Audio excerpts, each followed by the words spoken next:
الحمد لله وكفى وسلام على عباده الذين اصطفى أما بعد فأعوذ بالله من الشيطان الرجيم. بسم الله الرحمن الرحيم. يا أيها الذين آمنوا اتقوا الله حق تقاته ولا تموتن إلا وأنتم مسلمون. صدق الله مولانا العظيم وصدق رسوله النبي الأمين المتين المبين المعين الكريم، ونحن على ذلك لمن الشاهدين والشاكرين والحمد لله رب العالمين.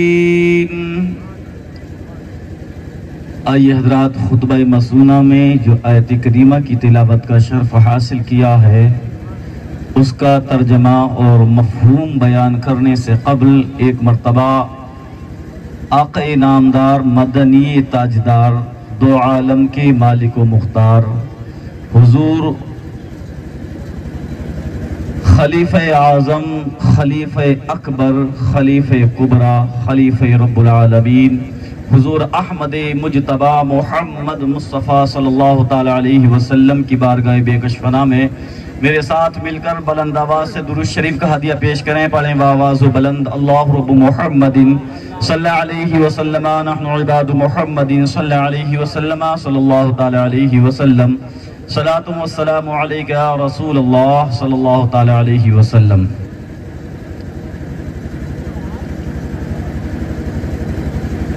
درود شریف یہ ایک اللہ کی ایسی نعمت ہے کہ ہم گناہگار ہیں، سیاکار ہیں، بدکار ہیں، لیکن ہم گناہگار ہیں، سیاکار ہیں، بدکار ہیں تو ہمیں گناہوں کی بخشش کے لیے کوئی چیز تو چاہیے تھی. گناہوں کی بخشش کے لیے کوئی ایسا عمل چاہیے تھا کہ رب تعالیٰ اس عمل کی وجہ سے ہمارے گناہوں کو معاف فرما دے. اب آؤ ہم الجامع الترمذی اٹھا کر دیکھیں تو اس میں ایک حدیث ملتی ہے کہ جس کو سن کر ہمارا دل باغ باغ ہو جاتا ہے. حضرت عبداللہ ابن مسعود رضی اللہ تعالیٰ عنہ سے مروی ہے، ارشاد فرماتے ہیں میرے آقا نے ارشاد فرمایا، اگر کوئی بندہ مومن مجھ پر ایک مرتبہ درود شریف پڑھتا ہے تو اللہ تبارک و تعالی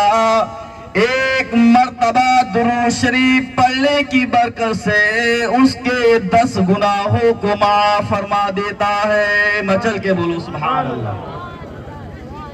10 درجات کو بلند فرما دیتا ہے، اس پر اپنی 10 رحمتوں کا نزول فرما دیتا ہے. ایک درود کی برکت سے 10 گناہ معاف، 10 رحمتیں اتر گئیں، 10 برکتیں اتر گئیں اور ہمارے 10 درجات کو بلند کر دیا گیا. لیکن ابھی میں نے آپ سے کہا کہ آقا سرکار دو عالم سید القونین صلی اللہ علیہ وسلم پر درود پڑھیں، لیکن اس نعمت عظمیٰ سے نہ جانے کتنے لوگ ایسے تھے جو خاموش رہ کر کے اس سے نامحرومی اختیار کرنا چاہتے. ایک مرتبہ اور درود شریف پڑھوانا چاہتا ہوں، ذرا محبت کے ساتھ پڑھیں. اللہ رب محمد صلی علیہ وسلم، نحن عباد محمد صلی علیہ وسلم، صلی اللہ تعالی علیہ وسلم، صلاۃ و السلام علیک یا رسول اللہ صلی اللہ تعالی علیہ وسلم. چہرے انور سے جب پردہ ہٹائیں مصطفیٰ، چہرے انور سے جب پردہ ہٹائیں مصطفیٰ، گمشدہ سوئی ملے جب مسکرائے مصطفیٰ. ابھی یہ حدیث آپ کے سمجھ میں نہیں آئے گی. کیوں؟ کچھ تو میری ماں بہنیں ادھر سے باتیں کر رہی ہیں، ان سے گزارش ہے کہ آپ خاموش ہو جائیں. ذرا یہ دوستی یا یہ آپس کی محبتیں بانٹنے کے لیے آپ یہاں پر بیٹھ کر اپنی آواز کو ان غیر محرم مردوں تک پہنچا کر گناہ کا باعث نہ بنے. تو ان میری بہنوں سے گزارش ہے خاموش رہیں بالکل، اور اللہ کے ذکر کو آرام سے بیٹھ کر سنتی رہیں. تو میں نے پڑھا کہ چہرے انور سے جب پردہ ہٹائیں مصطفیٰ. ایک دن میرے آقا صلی اللہ تعالی علیہ وسلم کی زوجہ محترمہ اما عائشہ صدیقہ رضی اللہ تعالی عنہا اپنے گھر میں بیٹھ کر کپڑا سل رہی تھی. رات کا وقت تھا کہ اچانک سے سوئی زمین پر گر گئی. اب سوئی زمین پر گری، اندھیری رات تھی، کمرہ بند تھا، چاروں طرف سے تاریکیاں ہی تاریکیاں موجود تھی، کوئی روشنی کا سامان موجود نہیں. اچانک سے میرے آقا کا گزر جب کمرے میں ہوا، میرے آقا نے ارشاد فرمایا، اے عائشہ بتاؤ کیا تلاش کر رہی ہو؟ حضرت عائشہ نے عرض کی، یا رسول اللہ ایک سوئی مجھ کو نہیں مل رہی ہے، وہ تلاش کر رہی ہوں. میرے آقا نے ارشاد فرمایا، اے عائشہ چھوٹی سوئی تم تلاش کر رہی ہو. اتنے میں میرے آقا کے جب لبہائے مبارک کھلے، دندان مبارک کی رونق سے چمک سے وہ کمرہ اتنا روشن ہو گیا، اتنا روشن ہو گیا کہ اماں عائشہ نے اندھیرے میں چھوٹی سی سوئی اٹھا لی. سبحان اللہ، کیا بات ہے. چہرے مصطفیٰ کی برکت، یہ ایسی برکت ہے. چھوٹی سی سوئی اٹھا لی. اور ایک اور حدیث میں آتا ہے کہ میرے آقا گھر میں موجود اور حضرت عائشہ صدیقہ رضی اللہ تعالی عنہا گھر میں کپڑا سکھا رہی تھی. آقا گھر سے نکلے، کچھ دیر میں جب واپس آئے تو اس وقت بھی دھوپ میں اما عائشہ کپڑا سکھا رہی تھی. میرے نبی نے ارشاد فرمایا، اے عائشہ بتاؤ کیا معاملہ ہے؟ جب گیا تھا تب بھی کپڑا سکھا رہی تھی اور آیا ہوں تب بھی کپڑا سکھا رہی ہو، وجہ کیا ہے؟ عائشہ نے عرض کی، یا رسول اللہ صلی اللہ تعالی علیہ وسلم یہ جو کپڑا میرے ہاتھ میں ہے یہ جب گئے تھے تب بھی اتنا ہی گیلا تھا، اتنا ہی تر تھا، یہ سوکھنے کا نام نہیں لے رہا ہے. میرے آقا نے ارشاد فرمایا، اے عائشہ سن لو، یہ کوئی عام کپڑا نہیں ہے بلکہ یہ وہ کپڑا ہے کہ جو کپڑا جس میں مصطفیٰ سے ٹچ ہو گیا ہے، اور جو چیز جس میں مصطفیٰ سے ٹچ ہو جاتی ہے، اللہ کی قسم یہ تو دنیا کا سورج ہے، آخرت کی آگ بھی اس کو نہیں اثر کر سکتی. حضرت جابر ابن سمورہ رضی اللہ تعالی عنہ ارشاد فرماتے ہیں، ایک دن میں اپنے گھر میں موجود تھا. گھر میں موجود میرے دل نے گواہی دی کیوں نہ جا کر چہرے مصطفیٰ کی زیارت کر لے. دل کو تسلی دینے کے لیے میں جب مدینے کی گلیوں میں نکلا، میں نے دیکھا میرے آقا سرکار دو عالم صلی اللہ تعالی علیہ وسلم ایک کھلے ہوئے میدان میں بیٹھے ہوئے تھے، ایک کھلی ہوئی جگہ میں بیٹھے ہوئے تھے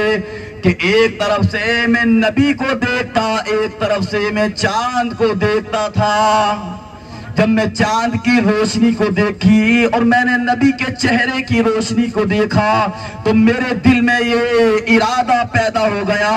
اے جابر ابن سمورہ کیوں نہ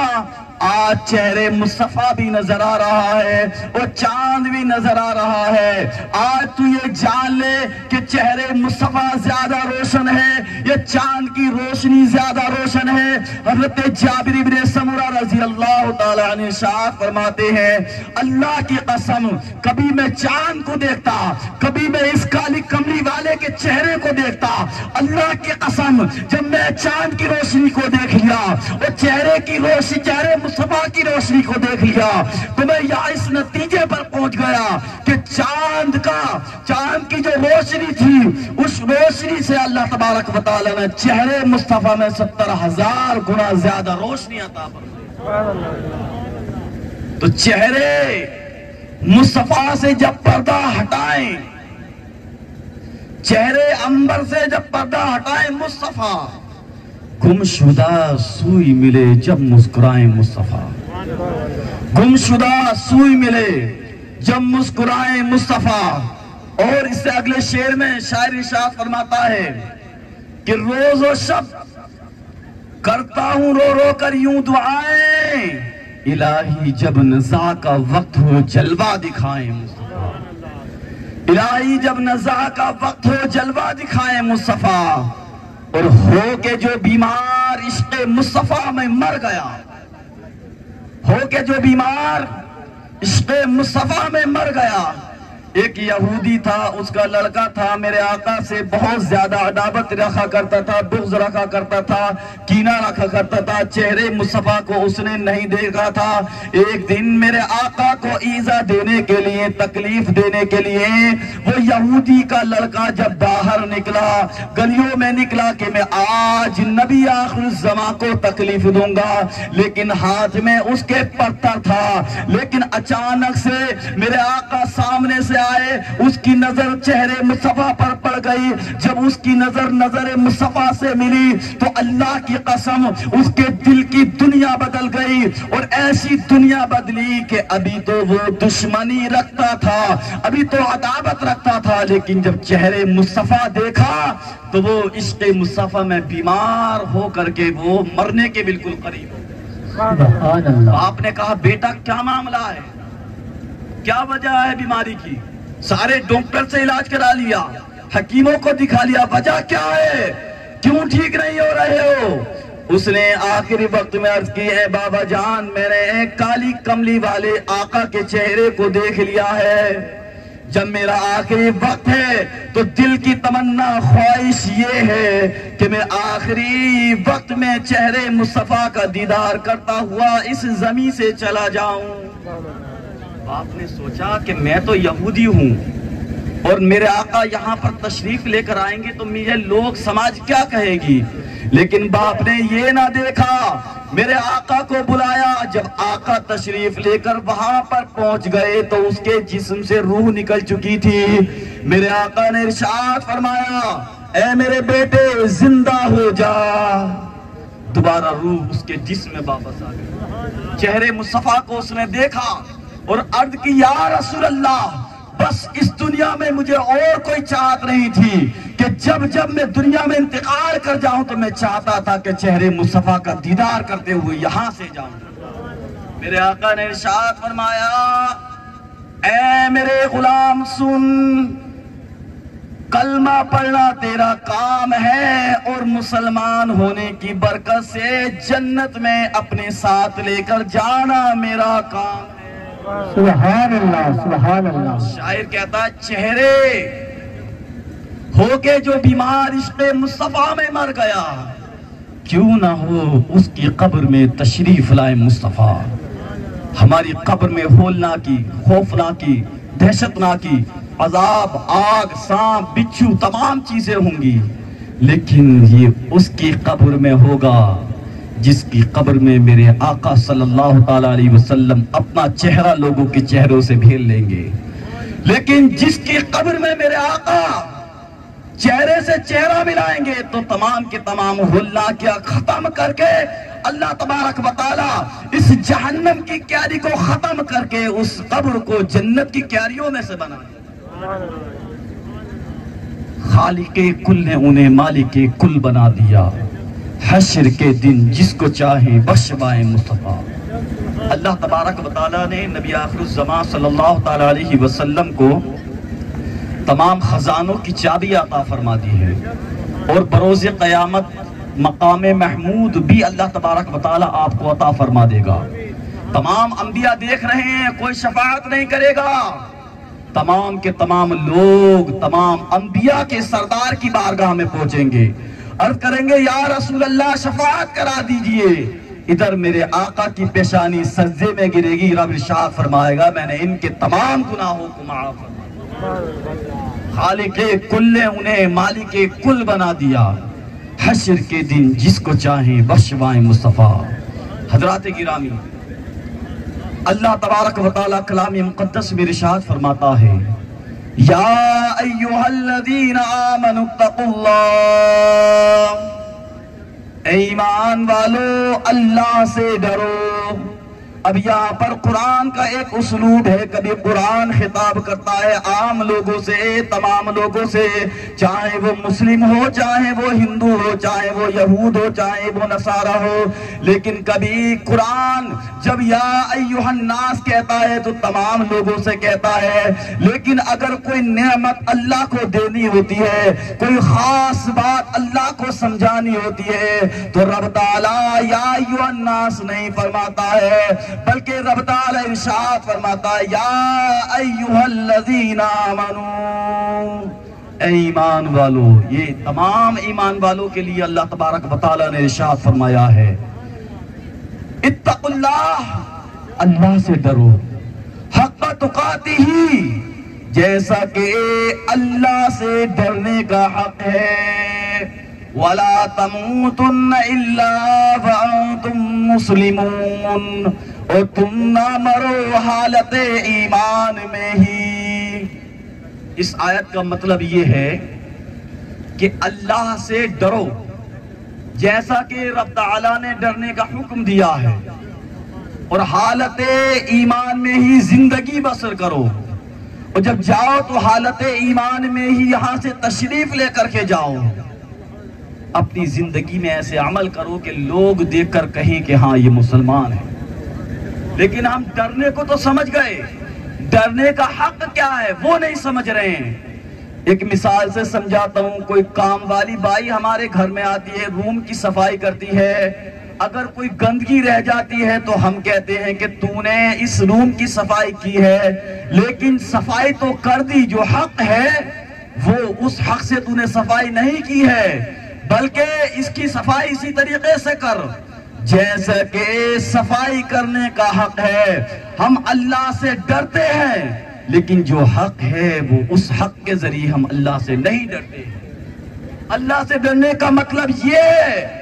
حق یہ ہے کہ نمازیں پڑھو، روزہ رکھو، زکوٰۃ دو، اپنے چہروں پر داڑھیاں سجاؤ، اپنے لباس کو اسلامک لباس بناؤ، اپنے رہن سہن کو نبی کی زندگی سے بسا لو، نبی کی سنتوں کو زندہ کرنے کی کوشش کرو۔ لیکن نہیں، آج ہمارے چہرے کو دیکھو تو مسلم غیر مسلم میں فرق نہیں ہوتا، ہمارے لباس کو دیکھو مسلم غیر مسلم میں فرق نہیں ہوتا، ہمارے رہن سہن کی زندگی بالکل تبدیل ہو چکی ہے۔ اللہ نے اس لیے ہمیں پیدا نہیں فرمایا کہ زندگی میں آئے تو مال و دولت اکٹھا کریں، بلکہ رب تعالیٰ نے اس لیے پیدا فرمایا کہ جب ہمیں زندگی ملی ہے، اللہ نے پیدا کیا ہے، تو جب تک مرے اس وقت تک اللہ تبارک و تعالیٰ کی عبادت کرتے ہوئے یہاں سے تشریف لے کر کے جائیں۔ اور ہم گناہ کرتے ہوئے ڈرتے کیوں نہیں؟ کبھی سوچا ہے نماز ترک کرتے ہوئے نہیں ڈرتے، شراب پیتے ہوئے ہمارے دل میں اللہ کا خوف پیدا نہیں ہوتا، زناکاری کرتے ہوئے ہمارے دل میں اللہ کا خوف پیدا نہیں ہوتا، ہمارے کے دوسروں کی برائیاں کرتے ہوئے ہمیں اللہ کا خوف پیدا نہیں ہوتا؟ وجہ کیا ہے؟ اس لیے کہ ہم نے اپنے دلوں کو مردہ کر رکھا ہے، اپنے دلوں کو زندہ کرنا بند کر دیا ہے۔ یہ دل تمام اشیاء کی اصل ہے، جو اعضائے جوارے ہیں، اعضائے جسم ہیں، ان تمام اعضائے جسم میں سب کا سردار دل ہے۔ اب ایک مثال سمجھیں، بستی میں مارکیٹ میں ہم نکلے، ہمیں کوئی سیب اچھا لگ گیا تو ہمارا ہاتھ چاہے گا اسے پکڑ لیں، منہ چاہے گا اسے کھا لیں، زبان چاہے گی اس کا ذائقہ لے لیں، ہر ایک اعضائے جسم اس کی طرف متوجہ ہوگا۔ لیکن وہیں پر اگر کوئی گندگی جگہ ہے تو وہاں پر ہمارے دل میں اس کی محبت پیدا نہ ہوئی ہے، تو جب دل میں محبت پیدا نہ ہوئی تو ہمارے قدم اس کی طرف نہ بڑھیں گے، ہم اس سے بچنے کی کوشش کریں گے۔ تو اللہ کی محبت، اللہ کا ڈر اگر اپنے دل میں پیدا کرو گے تو دل میں پیدا ہوگا تمہارے جسم کے تمام اعضاء اللہ کے خوف سے ڈرنے لگیں۔ بے شک، سبحان اللہ۔ میرے آقا نے ارشاد فرمایا، اے لوگو، تمہارے جسم میں اللہ نے جسم کا ایک لوتھڑا ایسا پیدا فرمایا ہے کہ اگر تم اسی لوتھڑے کو قابو میں رکھ لو تو تمام گناہوں سے بچ جاؤ گے۔ اور وہ جسم کا لوتھڑا ہے دل، اگر جس نے دل کو قابو میں رکھ لیا تو وہ تمام گناہوں سے بچے گا۔ کیوں؟ جب اس کا قدم گناہ کی طرف بڑھے گا، اس کے دل میں یہ خوف پیدا ہو جائے گا کہ رب تعالیٰ مجھے دیکھ رہا ہے۔ جب اس کے دل میں یہ خوف پیدا ہو جائے گا، اور رب اسی کی طرف اشارہ فرماتا ہے اِنَّا نَكْتُبُ مَا قَدَّمُوا وَآثَارَهُمْ وَكُلَّ شَيْءٍ أَحْصَيْنَاهُ فِي إِمَامٍ مُبِينٍ۔ اے لوگو، ہم تو تمہارے ہر ایک قدم کو لکھ رہے ہیں کہ گناہ کی طرف بڑھ رہا ہے، یہ نیکیوں کی طرف بڑھ رہا ہے۔ آج ہمارے گھروں کا حال دیکھو، ہمارے گھروں کی حالت ایسی ہے کہ میری ماں بہنوں کے جسم پر برقع نظر نہیں آتا، نقاب نظر نہیں آتی۔ اگر انہیں اللہ کا ذکر سنایا جاتا ہے، اچھی باتیں سمجھائی جاتی ہیں، تو وہ محفل میں بیٹھ کر باتیں کرتی ہیں۔ انہیں شرم آنا چاہیے، یہ کنیز فاطمہ ہیں اور کنیز عائشہ ہیں، اور ان کے رہن سہن کی زندگی جب بازار میں نکلتی ہے، مارکیٹ میں نکلتی ہے، ان کے چہرے پر دوپٹہ نہیں، ان کے چہرے پر نقاب نہیں، ان کے جسم غیر محرم لڑکے دیکھتے ہیں۔ کیا اگر ہم زمانے جاہلیت کے احوال کو اٹھا کر دیکھیں اور آج کی حالت کو اٹھا کر دیکھیں تو زمانے جہالت جو تھا اس میں عورتیں نکلتی تھیں تو جسم پر لباس ہوا کرتا تھا، لیکن نقاب نہیں، برقع نہیں ہوا کرتا تھا۔ اللہ تبارک و تعالیٰ نے اپنے حبیب مکرم صلی اللہ علیہ وسلم پر ایک آیت نازل فرمائی، ارشاد فرمایا یا ایھا النبی قل لازواجک وبناتک ونساء المؤمنین یدنین علیہن من جلابیبہن۔ اس آیت کا اگر ہم شان نزول اٹھا کر دیکھیں تو ایک وقت یہ تھا کہ جب عورتیں اپنی حاجت کے لیے گھر سے نکلا کرتی تھیں، ان کے چہرے پر دوپٹہ نہیں ہوا کرتا تھا، ان کے چہرے پر نقاب نہیں ہوا کرتا تھا، ان کے جسم پر برقع نہیں ہوا کرتا تھا۔ اللہ تبارک و تعالیٰ ان کو دیکھتا تھا کہ کچھ کفاران، کچھ مشرکین، کچھ غیر مسلم لوگ راستوں میں کھڑا ہو جایا کرتے تھے، مسلمان عورتوں کے جسموں کو دیکھا کرتے تھے، لیکن اللہ اکبر، جب میرے آقا کی ان خادماؤں کو جب غیر مسلم لوگ دیکھا کرتے تھے، ان کی نظریں ان کے چہروں پر پڑا کرتے تھی، اللہ تبارک و تعالیٰ کو یہ پسند نہ ہوا۔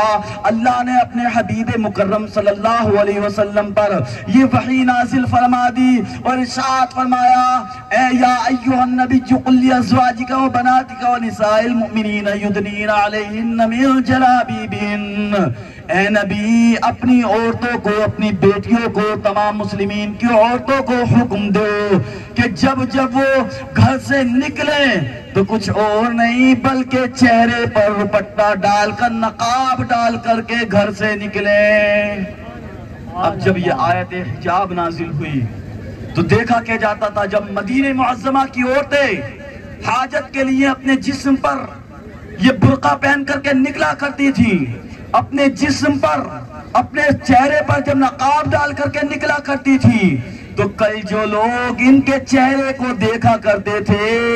وہ راستے میں کھڑے ہوئے یہ کہا کرتے تھے دیکھو اب مسلمان کی عورتوں کا آنے کا وقت ہو گیا ہے، چلو چلو راستہ خالی کر دو۔ اب کسی کے اندر اتنی طاقت نہیں، سب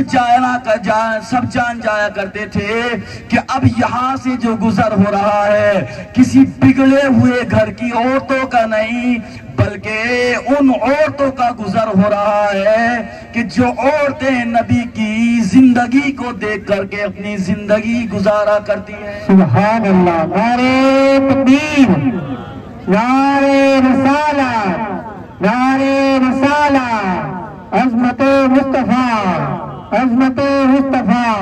مسلک اعلیٰ حضرت زندہ باد۔ آپ حضرات سے گزارش ہے کہ اپنی ماں بہنیں، اپنی عورتوں کو، اپنی بیویوں کو جب بھی باہر نکالیں تو بغیر برقعے کے باہر نکلنے کی بالکل اجازت نہ دیں۔ شریعت میں حکم ہے کہ اس پر سختی کر سکتے ہیں، مار بھی سکتے ہیں، شریعت میں یہ حکم ہے۔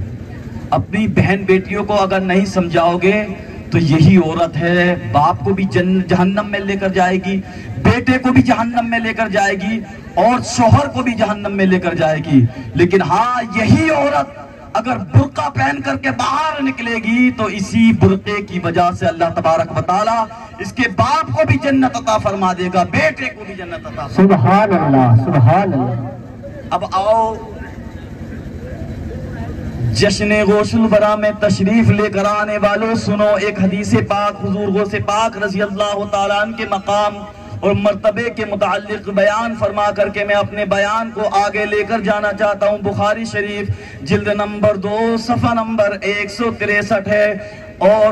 حضرت عن ابی ہریرہ رضی اللہ تعالی عنہ قال قال رسول اللہ صلی اللہ تعالی علیہ وسلم ان اللہ قال من عادى لي وليا فقد آذنته بالحرب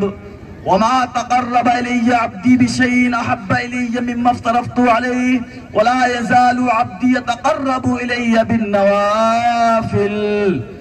فكنت سمعه الذي يسمع به وبصره الذي يبصر به ويده الذي يبطش بها ورجله التي يمشي بها وإن سألني لأعطينه ولئن استعاذني لأعيذنه وما ترددت عن شيء أنا فاعله ترددي عن نفس المؤمن يكره الموت۔ حضرت ابو ہریرہ رضی اللہ تعالی عنہ سے مروی ارشاد فرماتے ہیں کہ حدیث قدسی ہے کہ آقا نے ارشاد فرمایا کہ اللہ تبارک و تعالی ارشاد فرماتا ہے من عادى لي وليا فقد آذنته بالحرب، کہ جس نے میرے کسی ولی سے اگر بغض رکھا، عداوت رکھی، اگر کسی ولی سے اس نے جلن رکھی یا کسی ولی کی شان میں اس نے گستاخی کی، اللہ تبارک و تعالی ارشاد فرماتا ہے میرا اس سے اعلان جنگ ہے۔ اعلان جنگ کا مطلب یہ ہے کہ بروز قیامت جب آپ یہ لوگ جو بغض و عداوت رکھتے ہیں جہنم میں جائیں گے، رب ارشاد فرمائے گا جن کے کہنے پر تم نے میرے ولی سے بغض رکھا، ان کے ادب اور احترام کو نہ سمجھا تم، اور اگر ان میں طاقت ہے تو جہنم سے تمہیں روک کر دکھائے، لیکن کسی کے اندر اتنی طاقت نہیں ہوگی جو کہ انہیں جہنم سے روک سکے۔ فَكُنْتُ سَمَعَهُ الَّذِي يَسْمَعُ بِهِ، رب ارشاد فرماتا ہے میرا ولی اگر وہ کچھ سنتا ہے تو میں اس کے کان بن جاتا ہوں، وَبَصَرَهُ الَّذِي يُبْصِرُ بِهِ، اور اگر وہ کچھ دیکھتا ہے تو میں اس کی آنکھ بن جاتا ہوں، وَيَدَهُ الَّذِي يُبْطِشُ بِهَا، اور اگر وہ کچھ پکڑتا ہے تو میں اس کے ہاتھ بن جاتا ہوں، وَرِجْلَهُ الَّتِي يَمْشِي بِهَا، اور جب وہ چلتا ہے تو میں اس کے ایک قدم بن جاتا ہوں۔ اور رب ارشاد فرماتا ہے وَإِن سَأَلَنِي لَأُعْطِيَنَّهُ، اور اگر میرا ولی میری بارگاہ میں کچھ مانگتا ہے تو میں اسے عطا فرما دیتا ہوں۔ مچل کے بولو سبحان اللہ۔ اگر میرا ولی کچھ مانگتا ہے تو میں اسے عطا فرما دیتا ہوں۔ اب یہیں پر سنو ایک روایت حکایت میں آپ کو سمجھاتا ہوا چلتا ہوں۔ اس روایت کو حکایت کو حضرت علامہ شیخ عبد القادر جیلانی ابن المعی الدین اربلی رحمت اللہ تعالی علیہ نے اپنی کتاب التفریح الخاطر میں بھی نقل کیا ہے، اور اس کے ساتھ ساتھ الشیخ کمال الدین اور الشیخ الشیوخ الشیخ عبداللطیف علیہ رحمت و رضوان نے اپنی کتاب اللطائف اللطیفیہ میں اس روایت کو، اس حکایت کو نقل فرمایا ہے کہ میرے آقا صلی اللہ تعالی علیہ وسلم جس رات معراج میں گئے تھے، معراج کی رات جب گئے تھے تو شب معراج میرے آقا کا جانا ہوا، تو اللہ تبارک و تعالی جس کے بارے میں ارشاد فرماتا ہے سبحان الذی اسری بعبدہ لیلا من المسجد الحرام الی المسجد الاقصی، پاک ہے وہ ذات جو کہ مسجد حرام سے مسجد اقصی تک اپنے حبیب مکرم صلی اللہ تعالی علیہ وسلم کو لے گئے۔ مسجد اقصی سے سدرۃ المنتہا سے مقام دنا فتدلی مقام قاب قوسین، جب میرے آقا صلی اللہ تعالی علیہ وسلم جب مقام بیت المقدس میں پہنچے، تمام کے تمام انبیاء اعظام نے وہاں پر میرے آقا کے پیچھے نماز ادا کی، اور راستے میں جب میرے آقا عرش اعظم پر چڑھ رہے تھے، اللہ نے ارشاد فرمایا اے حبیب جلدی تشریف لے کر آؤ، لیکن عرش اعظم اونچا تھا، میرے آقا نیچے کھڑے ہوئے تھے، اب کسی سیڑھی کی ضرورت تھی تاکہ میرے آقا عرش اعظم پر چڑھ جاتے۔ کیا دیکھا اچانک سے ایک روح آتی ہے، میرے آقا اس کی گردن پر قدم رکھ کر عرش پر چڑھ رہے تھے، اچانک سے دل میں خیال آیا، بارگاہ خدا بندی میں عرض کی اے مولا پروردگار عالم، یہ روح کس کی روح ہے؟ یہ کون مقدس روح والا آج یہاں پر آیا ہے؟ اللہ تبارک و تعالی کی طرف سے اعلان ہوا، اللہ رب العزت نے ارشاد فرمایا اے میرے حبیب مکرم صلی اللہ علیہ وسلم، یہ کوئی عام بندہ نہیں ہے، بلکہ تیری نسل میں حضرت امام حسن کی نسل میں 11ویں پشت میں جو پیدا ہوگا اس کا نام عبد القادر جیلانی رحمت اللہ تعالی علیہ ہے۔ اب میرے آقا معراج کی رات جب عرش پر چڑھ رہے تھے، میں نے اس کی آپ کو کتاب کا نام بھی بتا دیا اور شیخ الشیوخ عبداللطیف کا نام بھی بتا دیا، دیگر بہت سارے صوفیہ اعظام نے اس کو نقل کیا ہے۔ جب معراج کی رات چڑھ رہے تھے تو قدم غوث اعظم کی گردن پر جب میرے آقا کا قدم رکھا گیا، اللہ کی بارگاہ میں جب یہ عرض کی ہے مولا تبارک و تعالی یہ کون ہے، تو آواز آئی عبد القادر جیلانی ہے۔ اب یہاں پر سنو، اعتراض ہو گیا کہ شیخ عبد القادر جیلانی تو 570 ہجری میں پیدا ہوئے تھے، لیکن اتنے دنوں پہلے ابھی ہجری کے 3 سال پہلے حضرت شیخ عبد القادر جیلانی عرش معلی پر عرش اعظم پر کیسے پہنچ سکتے ہیں؟ تو آؤ سنو، یہ اللہ کے ولی ہیں، اور اولیاء اللہ جب جہاں چاہتے ہیں زندہ ہونے سے پہلے بھی ان کی روح وہاں پر پہنچ جاتی ہے۔ سبحان اللہ، ایک حدیث آپ کو سناتا ہوا چلتا ہوں تاکہ آپ کو اطمینان ہو جائے کہ ہاں اللہ کے ولی جب چاہیں جہاں چاہیں وہاں پر پہنچ جاتے ہیں۔ مسلم شریف جلد نمبر 2 صفحہ نمبر 193-92 کی حدیث پاک ہے، اور سطر نمبر 15-16 کی حدیث پاک ہے۔ عن ابو زرعہ عن ابی ہریرہ رضی اللہ تعالی عنہ قال قال رسول اللہ صلی اللہ علیہ وسلم لبلال من صلاة الغداة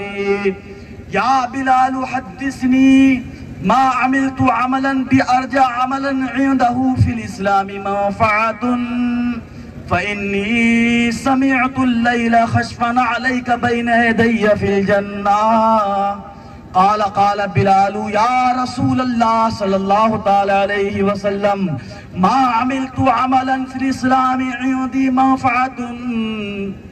من انی لا اتطہر طہورا تاما فی ساعت من لیل ولا نہار وما کتب اللہ لی ان اصلی۔ حضرت ابو ذر سے روایت کرتے ہیں حضرت ابو ہریرہ ارشاد فرماتے ہیں کہ میرے آقا صلی اللہ تعالی علیہ وسلم جس رات معراج کرنے کے لیے گئے تھے، صبح کی وقت تھا، من صلاة الغداة عند صلاة الغداة، صبح کا وقت تھا، حضرت بلال کو بلایا اور ارشاد فرمایا ما عملت عملا فی الاسلام ارجى منفعة، اے بلال تو یہ بتا کہ اللہ تبارک و تعالی نے تیرا ایسا کون سا عمل پسند فرمایا ہے کہ جس عمل کی بنیاد پر اللہ تبارک و تعالی نے تجھ کو جنت عطا فرما دی ہے۔ سبحان اللہ۔ نبی نے ارشاد فرمایا اے بلال صرف جنت نہیں بلکہ رات میں جب جنت میں ٹہل رہا تھا تو سمعت اللیل خشفا علیک بین یدی فی الجنہ، تو میں نے جنت میں اپنے آگے کسی کے چلنے کی آواز سنی تھی، اور جب میں آواز سنی میں اس کے پیچھے چلا تو میں نے دیکھا کوئی اور نہیں ہے بلال، جنت میں تم ٹہل رہے تھے۔ نبی نے ارشاد فرمایا بلال کون سا عمل ہے ایسا؟ حضرت بلال رضی اللہ تعالیٰ عنہ نے عرض کی یا رسول اللہ صلی اللہ علیہ وسلم ما عملت عملا فی الاسلام ارجا عندی منفعت، کہ میرے نزدیک میرے عمل میں اس کے علاوہ کوئی اتنا پسندیدہ عمل نہیں کہ جب میں وضو کرتا ہوں تو وضو کرتے ہی میں 2 رکعت نماز نفل ادا کرتا ہوں، اور ارشاد فرماتے ہیں کہ یا رسول اللہ اسی نفل نماز کے ادا کرنے کی برکت سے اللہ تبارک و تعالی نے مجھے جنت عطا فرما دی۔ حضرت بلال رضی اللہ تعالیٰ عنہ اپنے انتقال کر جانے سے پہلے جنت میں ٹہل رہے تھے۔ یہاں پر ثابت ہو گیا اللہ کے ولی زندہ ہونے سے پہلے ان کی روح جہاں چاہتی ہے وہاں پر پہنچ جاتی ہے۔ حضرت امام غزالی رضی اللہ تعالیٰ عنہ، آپ جانتے ہو امام غزالی کو سن 455 ہجری میں جب پیدا ہوئے، میرے آقا صلی اللہ تعالیٰ علیہ وسلم معراج کی شب جب جا رہے تھے، 7ویں آسمان پر حضرت موسیٰ علیہ السلام سے ملاقات ہوئی۔ حضرت موسیٰ علیہ السلام نے عرض کی یا رسول اللہ آپ کہتے ہو قوم بنی اسرائیل کے انبیاء کا مقام اور مرتبہ میری قوم کے جو اولیاء اکرام ہیں ان کے برابر ہے، یا رسول اللہ میں اپنی آنکھوں سے دیکھنا چاہتا ہوں ایسا ولی کون سا ہے کہ جس کا مقام اور مرتبہ اللہ تبارک و تعالی نے قوم بنی اسرائیل کے انبیاء کی طرح فرما دیا ہے۔ حضرت میرے آقا صلی اللہ تعالی علیہ وسلم نے اسی وقت امام غزالی کو پکارا، اے غزالی آؤ سامنے آ کر کھڑے ہو جاؤ۔ جب حضرت امام غزالی سامنے آ کر کھڑے ہو گئے، حضرت موسیٰ علیہ السلام نے حضرت امام غزالی سے فرمایا اے امام غزالی بتاؤ تمہارا نام کیا ہے؟ تو امام غزالی نے ارشاد فرمایا میرا نام محمد بن محمد بن محمد بن محمد غزالی ہے۔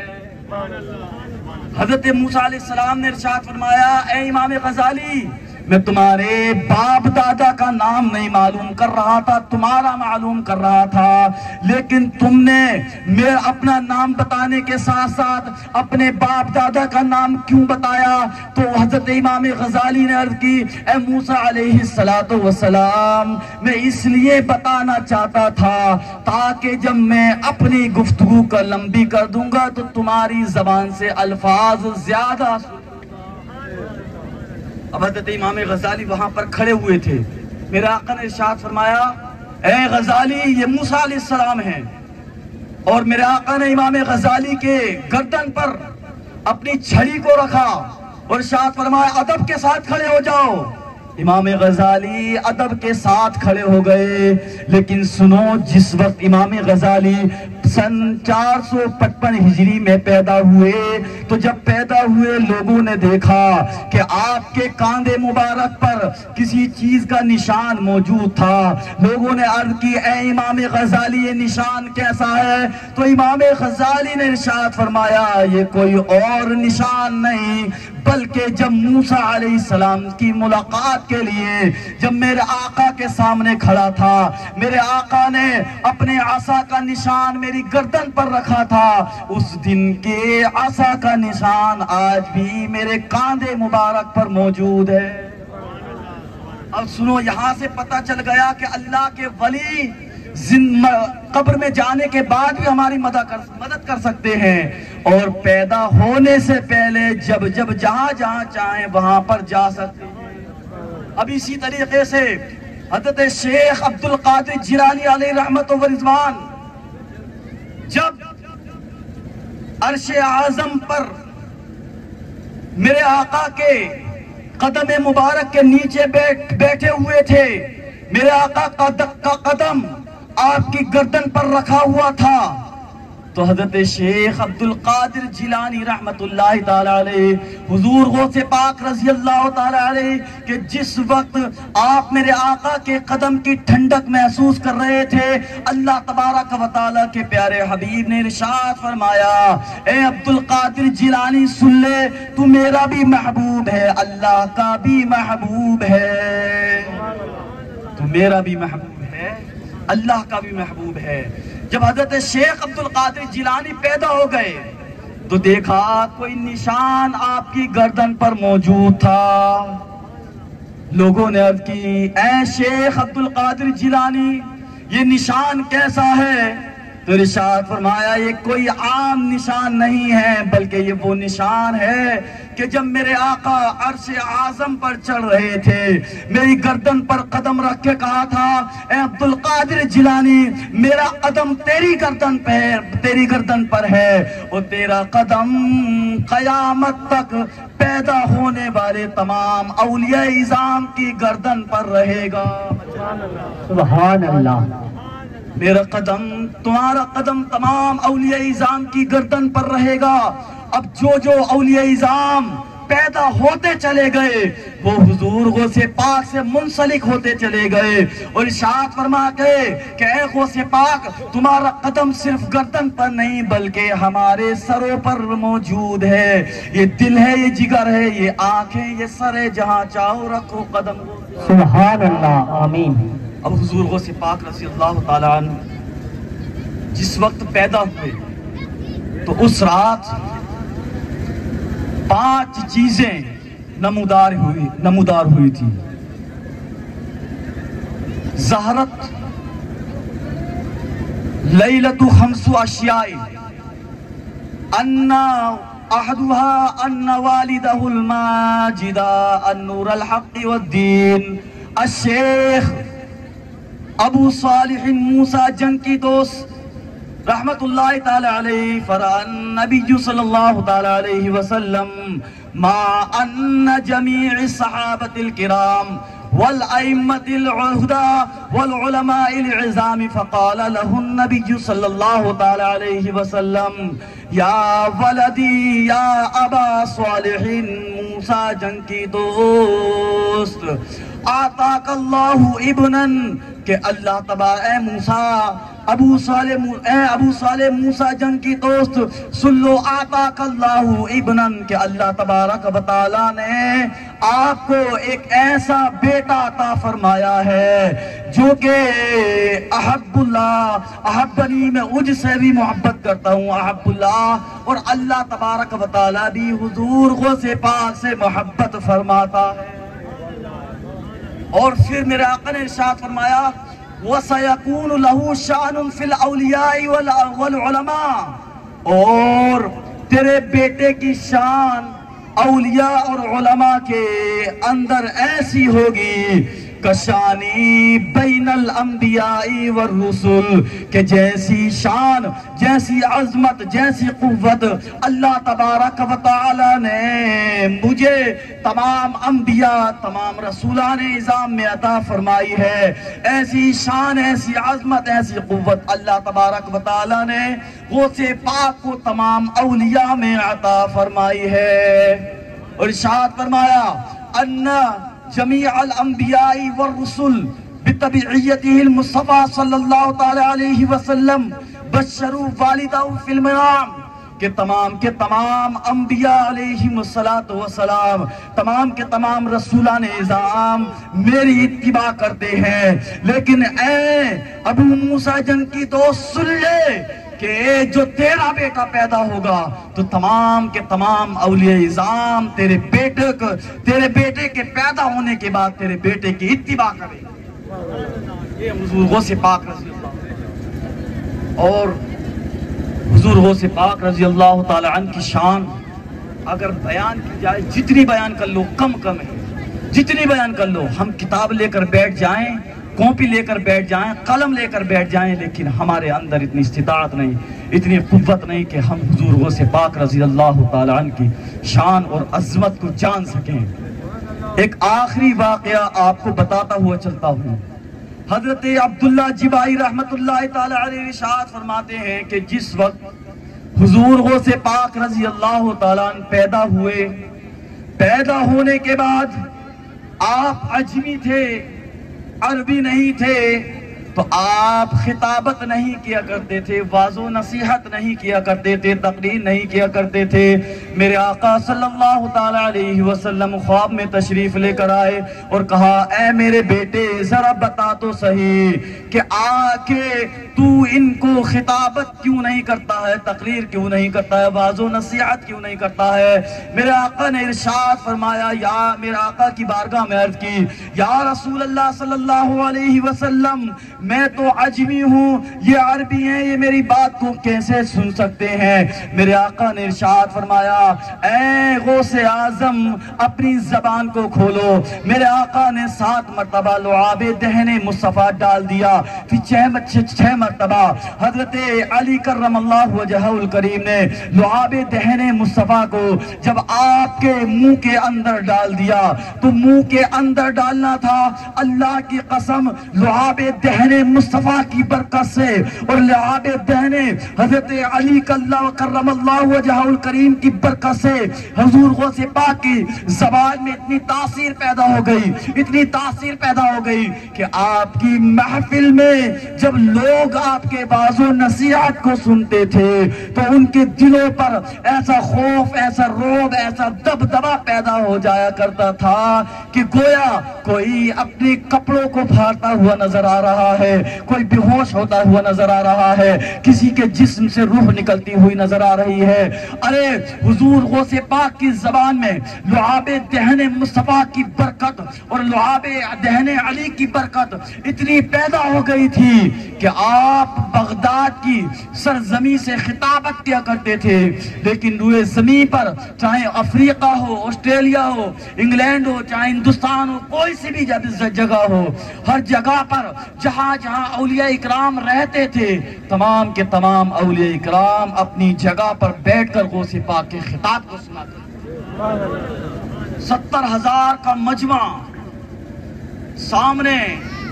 دیکھو تو پبلک نظر آ جائے، اس وقت کوئی مائک نہیں،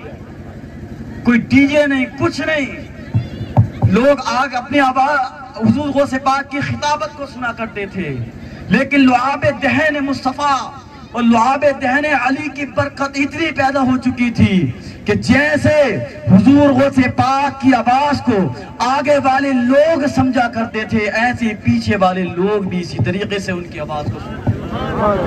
یہی نہیں بلکہ روئے زمین پر جہاں جہاں پر بھی اولیاء اکرام رہتے تھے وہ سارے کے سارے حضور غوث پاک کی بات کو سنا کرتے تھے اور اپنی کتاب اپنی کاپیوں میں لکھ لیا کرتے تھے۔ جب لوگ وہاں سے بغداد سے ان زمینوں پر آیا کرتے تھے تو ان سے جب یہ صوفیہ پکارا کرتے تھے کہ فلاں تاریخ میں آپ نے غوث پاک کی الفاظ کو سنا کہ انہوں نے یہ بیان فرمایا تھا، جب وہ پڑھا کرتے تھے تو کہتے تھے ہاں اللہ کی قسم غوث پاک نے بغداد کی سرزمین پر بیٹھ کر یہی بیان کیا تھا جو آپ کی کتاب میں لکھا ہوا موجود۔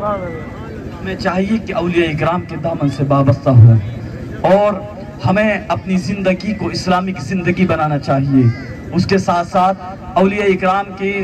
دامن سے وابستہ ہونے کے ساتھ ساتھ ہمیں یہ بھی جاننا چاہیے کہ اولیاء اکرام کی زندگی کیسی گزری ہے۔ کبھی انہوں نے نمازوں کو ترک کیا، کبھی انہوں نے زکوٰۃ دینا بند کیا، کبھی ہماری طرح انہوں نے داڑھیوں کو مڑایا، بلکہ نہیں، ان کی رات اور دن، ہر ایک وقت، ہر ایک لمحہ، ہر ایک سیکنڈ اللہ کی عبادت میں گزرا کرتی تھی۔ یہاں تک کہ حضور غوث پاک کے بارے میں آتا ہے کہ 40 سال لگاتار آپ نے اللہ کی عبادت ایسے کی، نہ کوئی غوث پاک کو جانتا تھا، نہ غوث پاک کسی کو جانتا تھا، اور 11 سال لگاتار آپ نے ایسے قرآن مجید پڑھا کہ آپ ہاتھ دیوار سے لگا لیا کرتے تھے رات میں اور پیر ایک دوسرے پیر پر ٹیک لیا کرتے تھے، پوری رات میں مکمل قرآن مجید پڑھ لیا کرتے تھے۔ 15 سال آپ نے اس طریقے سے اللہ کی عبادت کی کہ آپ جنگلات میں نکل گئے تھے، نہ کوئی غوث پاک کو جانتا تھا، نہ کوئی غوث پاک کسی کو جانتا تھا۔ تو دن بنا کچھ کھائے پیے، بنا دنیا کے لالچ کے اولیاء اکرام نے کیسی اپنی زندگیاں گزاری ہیں، اور ہماری زندگی گناہوں میں ہم قدم رکھتے وقت نہیں ڈرتے. کوئی شراب پی رہا ہے, کوئی زنا کاری کر رہا ہے, کوئی بدکاری کر رہا ہے, کوئی نبی کی سنتوں کو پامال کر رہا ہے. ارے تم دنیا میں پیدا ہوئے ہو سنتوں کو زندہ کرنے کے لیے, اپنے مردہ دلوں کو زندہ کرنے کے لیے, لیکن تمہاری دنیا کا رہن سہن اسلامک طریقے سے ہٹ کر جو دوسرے طرائق ہیں انہیں اپنا کر کے تم اپنے چہروں سے داڑیاں مڈاتے ہو, اپنی عورتوں کو برقع اوڑھنے سے روکتے ہو. تم اپنے گھروں میں تمہارے قرآن مجید کی تلاوت کی آواز نہیں آتی ہے. قرآن مجید کے تمہاری تعویذ کے لیے آیا ہے, قرآن مجید کے تمہاری قبر میں آیات کو لٹکانے کے لیے آیا ہے, قرآن مجید کے تمہاری مرض کے بعد تمہارے جسم پر پھونکنے کے لیے نازل ہوا ہے. بلکہ نہیں, جیسے قرآن مجید دیگر افعال کے لیے پیدا ہوا ہے, ادھر اسی طریقے سے یہ قرآن مجید رحمت بن کر کے پیدا ہوا. سبحان اللہ, آمین. ہم سب کو چاہیے قرآن مجید کو زیادہ سے زیادہ پڑھیں, سمجھیں, عمل کریں. اللہ تبارک و تعالیٰ سے دعا ہے کہ مولا تبارک و تعالیٰ میرے پڑھنے میں لفظاً قصداً عمداً خطاً کوئی غلطی یا خامی واقع ہوئی ہو, اللہ رب العزت اس کو معاف فرمائے. اور ہم سب کو چاہیے کہ پیر صاحب قبلہ کے چہرے کی زیارت کریں. اس کے ساتھ ساتھ جو